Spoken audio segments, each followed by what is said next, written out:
बिस्मिल्लाहिर्रहमानिर्रहीम। अस्सलामुअलैकुम मेरे प्यारे साथियों, फूल चैनल में हम आपको खुशामदीद कहते हैं।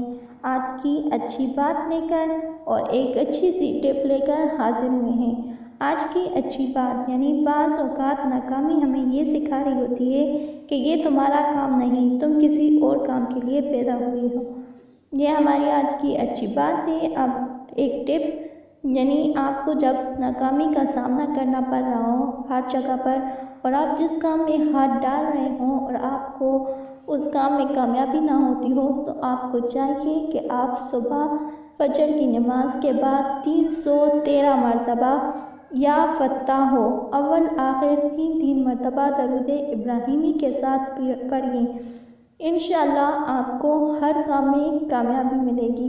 लेकिन हर रोज़ फजर की नमाज के बाद आपने ये पढ़ना अपना मामूल बना लेना है। अल्लाह ताला पर यकीन रखना है और पूरे यकीन के साथ आपने अल्लाह ताला से अपने मकसद के लिए दुआ करनी है।